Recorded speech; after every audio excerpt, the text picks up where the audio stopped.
kita tanya aja deh sama senior-senior kita yang purna tugas di tahun ini. Kira-kira cukup berapa sih uang untuk pensiun gitu? Faktor apa yang perlu diperhitungkan nih pada saat kita mau menyiapkan dana pensiun? Kalau misal teman-teman ada yang mau tertarik gitu lihat di Google, itu pendekatan yang saya pakai itu namanya present value of perpetuity growth.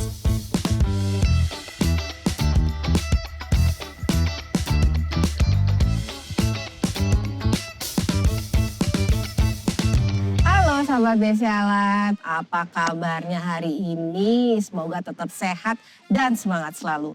Masih dengan saya Leli Peki di acara Obrolan Asik, obrolan literasi asuransi kekinian dari BC Alat yang akan membahas mengenai perencanaan keuangan, karir, gaya hidup, dan juga pastinya proteksi asuransi jiwa. Hari ini sahabat BC Alat, kita akan membahas mengenai bagaimana sih tips-tipsnya untuk merencanakan jaminan keuangan kita di masa-masa pensiun nanti. Hari ini saya akan kedatangan seorang Certified Financial Planner, Melvin Mumpuni, yang akan bersama-sama 40 menit ke depan membahas mengenai bagaimana sih kita nanti akan merencanakan keuangan kita di masa-masa pensiun. Seperti yang sahabat ketahui bahwa pada saat-saat ini sekarang kan kita lagi produktifnya nih, kita mengumpulkan aset dan kita juga bekerja. Seperti itu ya, kita berkarir, tapi nanti jangan sampai pada saat kita pensiun, kita nanti bingung nih, kita pakai uang yang mana nih, uangnya masih ada atau enggak. Tapi sebelumnya jangan lupa pastinya subscribe dan follow dan juga pastinya nonton dong ya Obrolan Asik, obrolan literasi asuransi kekinian di BC Alat. Kami ada YouTube, Spotify, dan Noise. Jadi ayo kita tonton terus yuk sahabat.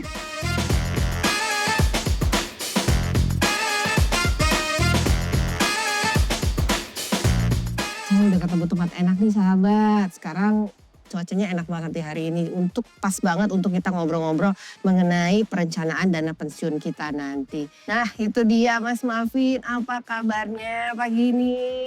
Kabar baik Ibu. Sehat ya? Sehat. Silakan duduk loh. Thank you, Terima Bu. kasih sudah datang di acara Obrolan Asik di BC Alat. Thank you, Silakan Bu. kalau mau nyapa-nyapa sahabat BC Alat di rumah loh. Halo teman-teman, sahabat PCA Live, apa kabar?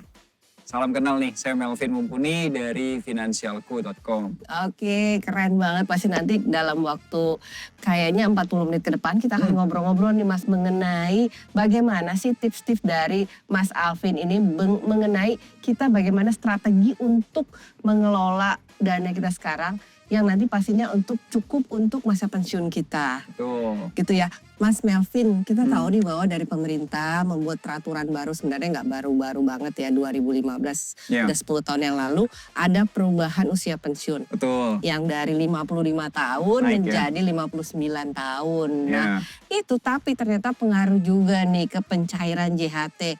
Ternyata pencairannya di usia 59. Nah kalau kami misalnya seperti di BC Alat nih kita pensiun di umur 55 nih Mas. Ya, berarti ada 3 tahun. Ada gap ya, Ya. ada gap nih, saya nggak punya dana nih. Kalau misalnya setiap bulan kan ada nih uang masuk. Tapi nanti 4 tahun lagi nih baru keluar lagi ya. Keluar lagi. Ya. Terus juga ada satu lagi nih, Apa itu, ternyata Bu? pemerintah mengubah juga peraturan bahwa dana pensiun selain dari JHT itu juga wajib dimasukkan ke dalam program anuitas dan minimum 10 tahun. Sebenarnya baik sih ya buat kita ya, supaya lebih terjamin seperti itu. Nah kalau dari Mas Melvin nih, pakar keuangan, gimana sih melihat kondisi seperti ini nih? Ya Bu, kalau saya lihatnya gini, karena kami juga berkesempatan ngisi di beberapa program persiapan pensiun. Iya. Nah jadi kami lihat orang-orang yang mau pensiun itu memang perlu punya pemasukan dari yang lain. Wah benar sekali. Mungkin di perusahaan-perusahaan yang umumnya di Indonesia usia pensiun masih 55 atau 56 kan. Iya 55, Kurang 56 lebih benar. sekitar segitu. Tapi memang peraturan sudah bilang di 59 dan akan naik terus tuh. Ya akan naik terus. Ya per 3 tahun naik terus Iya, ya. benar.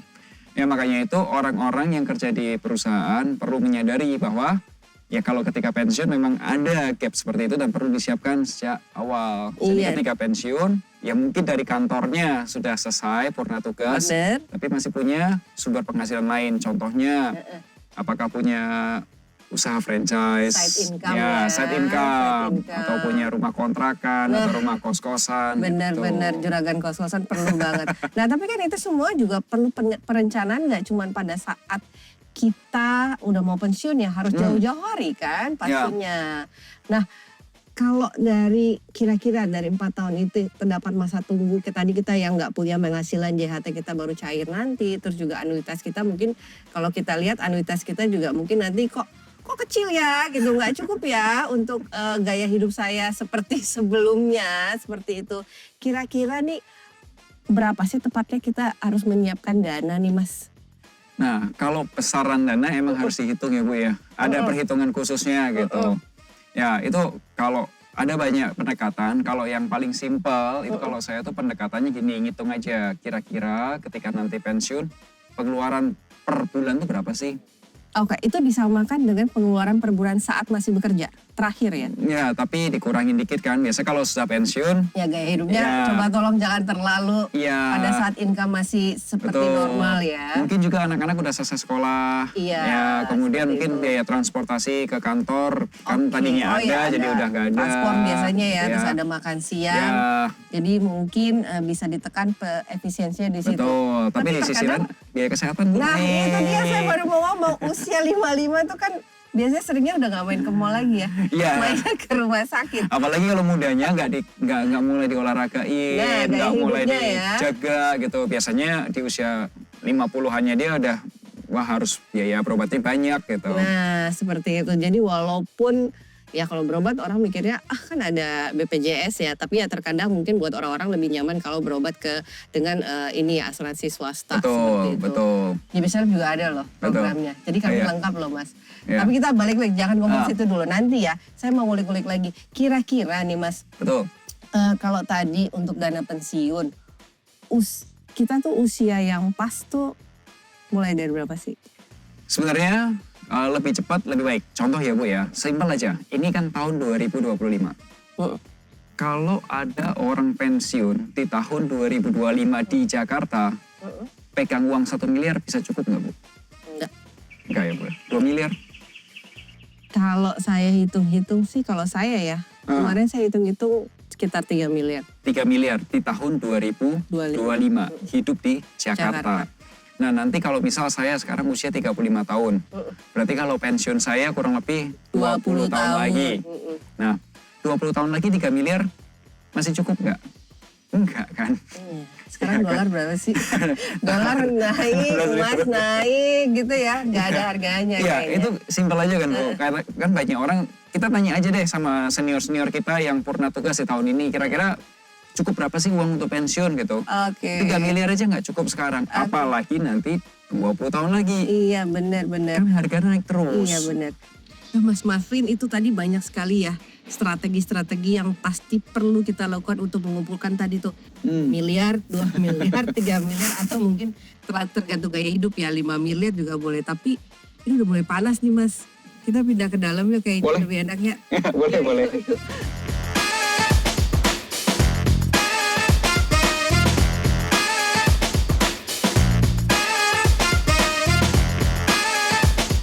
Mas Melvin, tadi kan kita sudah membahas tuh kebutuhan dana kita ada yang misalnya 1 miliar, 2 miliar, 3 miliar, bahkan bisa kadang 6 miliar gitu ya. Tergantung gaya hidupnya. Nah tapi itu sebenarnya bagaimana sih kita orang pada saat pensiun ini apa sih yang harus kita lakukan sebenarnya dari jauh-jauh hari kah? Apakah nanti-nanti aja lah nunggu warisan juga nih dari orang tua ntar juga ada seperti itu.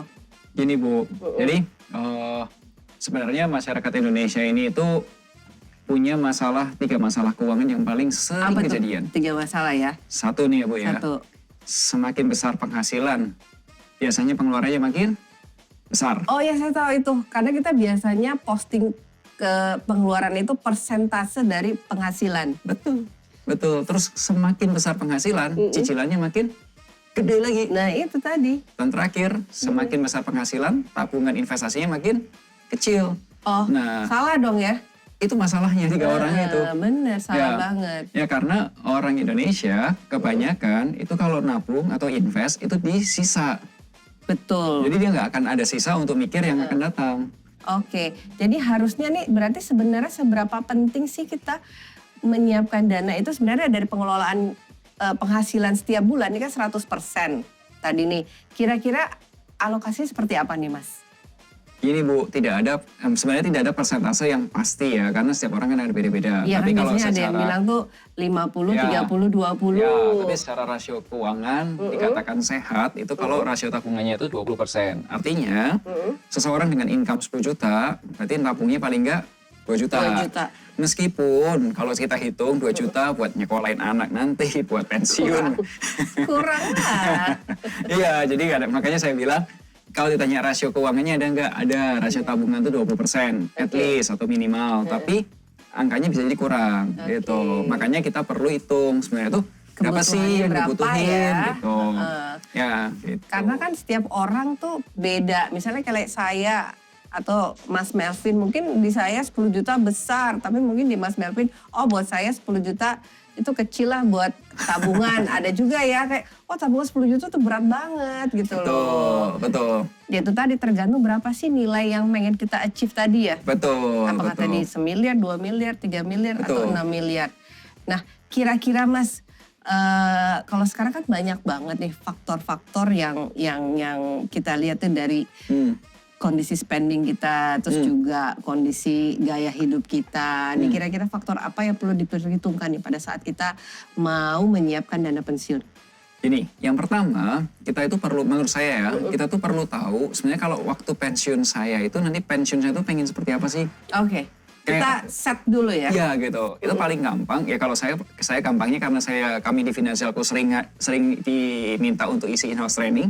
Jadi kita kebayang kan lihat pensiun tuh kayak gini gitu. Ketika tanya sama audiens nanti pensiun mau apa, jadi kayak input banyak. Gitu. Tapi mungkin buat teman-teman di sini belum tentu semuanya bisa kebayang kan. Pensiun tuh kayak apa gitu. Nah saran saya yang pertama tuh tanya dulu sama orang yang sudah pensiun. Oke. Misal. Pertanyaannya apa nih? Ya.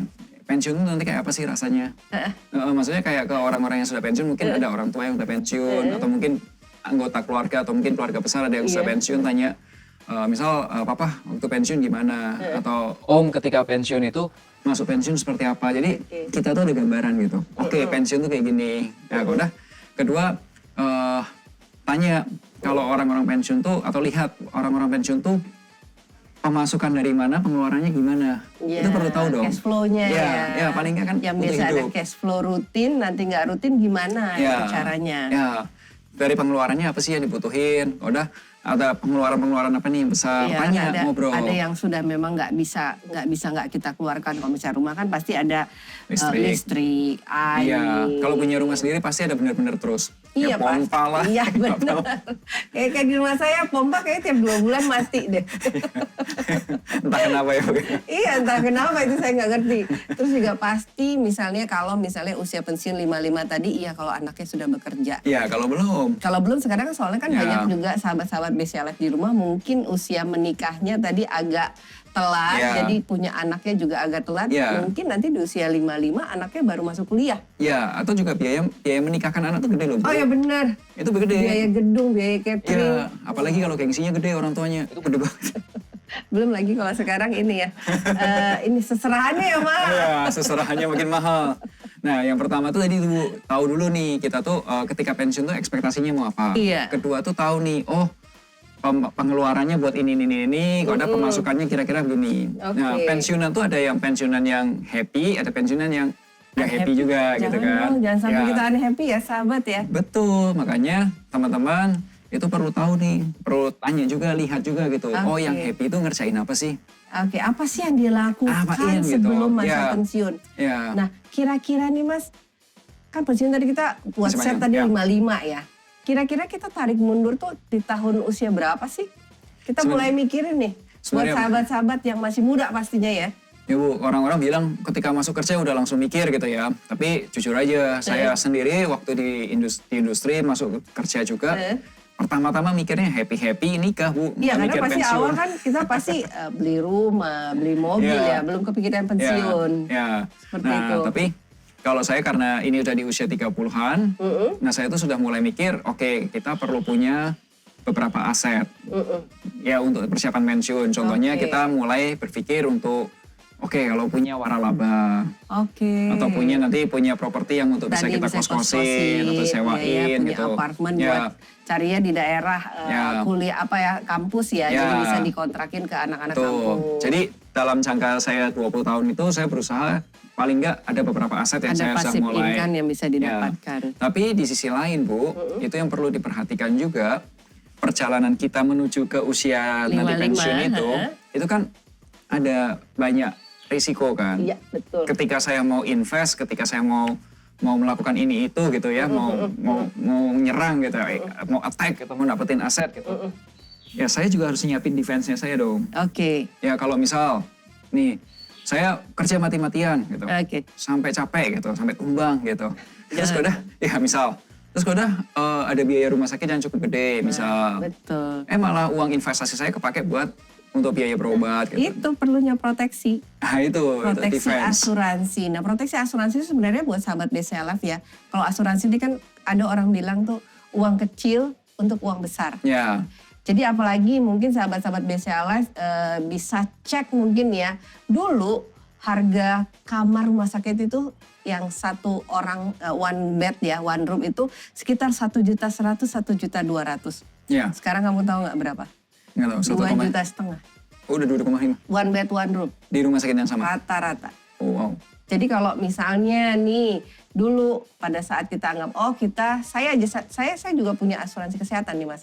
Dulu saya belinya one bed 1.100.000 dulu saya cukup. Sekarang nggak cukup. 1.100.000 itu rata-rata two bed. Two beds ya. Two beds gitu. Jadi ya udah kalau misalnya kita mau nanti pada saat kita usia pensiun 55 kita juga harus lihat. Kalau dari kami dari perusahaan asuransi kita minta kepada sahabat-sahabat BCLF dan nasabah kami, kalau saya biasanya menyarankan setiap 5 tahun dicek lagi, diinventaris lagi nih. Saya kondisinya seperti apa, proteksi saya cukup nggak dengan tadi biaya yang kira-kira akan saya keluarkan pada saat saya sakit, terus juga jaminan diri ya, proteksi jiwa, kira-kira cukup nggak? Kalau dulu pada saat saya buat asuransi awal 1 miliar tuh gede banget gitu ya dulu ya 15 tahun yang lalu. Sekarang 1 miliar kayaknya kecil banget. Kurang ya? Kurang gitu. Jadi kita bisa terus menambah proteksi diri kita sesuai dengan kebutuhan. Kan setiap tahun pasti gaya hidup kita juga naik kan. Seperti itu. Itu benar gak sih Mas kalau misalnya tahapan-tahapan strategi yang dilakukan tuh.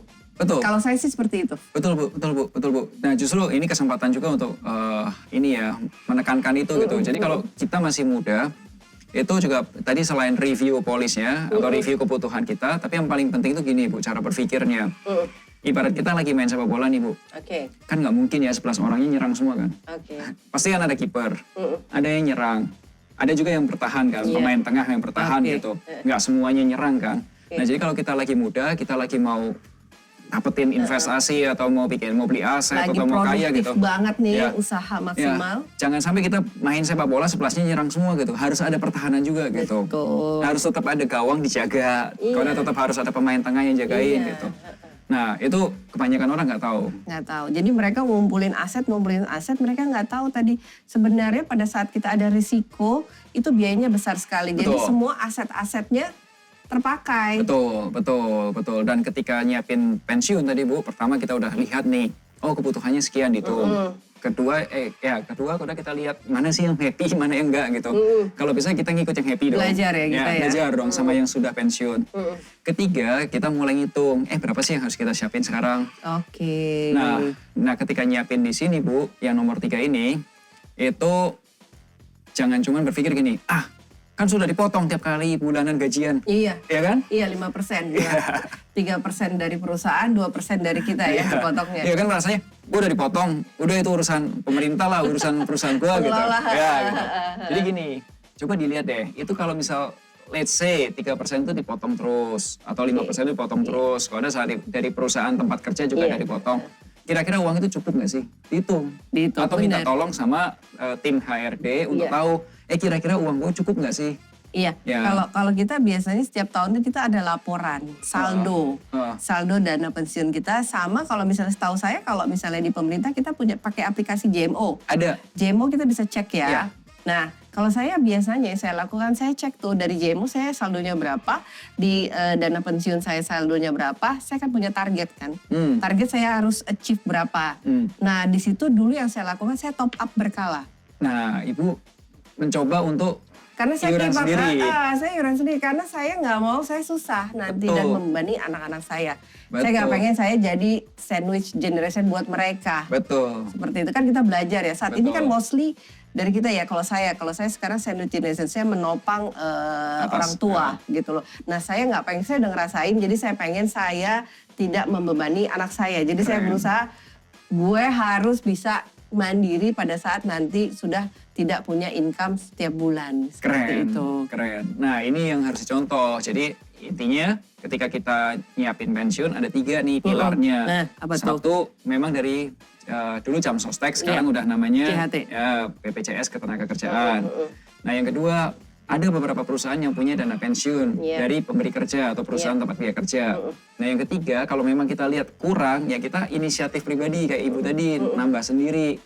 Nah 3 ini yang harus dimaksimalkan. Iya, dan di kita tuh juga harus mulai tadi ya menghitung berapa sih. Kayak saya kan saya tahu nih, saya set target misalnya tadi 2 miliar, 3 miliar, 4 miliar, nah itu tarik mundur. Saya mulai menghitung itu sudah sejak usia 35 lah, seumur kamu tuh saya udah mulai tuh. Sama kan Bu, di usia 3 bulan kita baru mikir ya? Iya, di usia 3 bulan saya mikir nih duit saya berapa, kan udah mulai kan orang ngomongin pensiun, dan saya merasakan beban. Misalnya saya juga kadang ngerasain tuh dana uang saya segini, saya alokasinya A, B, C, D. Jadi saya nggak pengen anak saya merasakan hal sama dengan saya. Jadi saya mengharap ya doa ya, namanya juga doa orang tua. Pengennya ya udah kita tidak membebani anak-anak kita. Betul. Seperti itu. Tapi Mas tadi kan kalau saya sih saya paham ya. Kira-kira nih buat sahabat BCA Lab, boleh nggak sih kasih tahu gimana sih cara menghitung tahu dana berapa besar sih yang kita butuhkan tuh gimana? Ada beberapa pendekatan ya Bu ya. Kalau ini pendekatan yang kasaran aja ya Bu ya, kurang lebih. Jadi kalau misal teman-teman ada yang mau tertarik gitu lihat di Google, itu pendekatan yang saya pakai itu namanya present value of perpetuity growth. Oke. Nah, tapi present value for perpetuity growth. Perpetuity growth. Ya, jadi intinya kurang lebih gini. Dari pengeluaran kita setahun, itu berapa dibagi, kurang lebih investasi kita untungnya berapa dikurangi inflasi. Contoh. Ini. Pengeluaran sebelum pensiun katakanlah 20 juta rupiah per bulan. Oke, 20 juta. Berarti setahun 240 juta.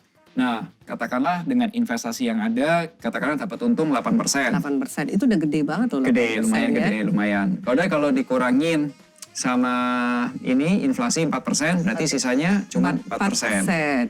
Nah, 240 juta bagi 4% aja tuh. Nah, itu modal yang dibutuhkan. Oke.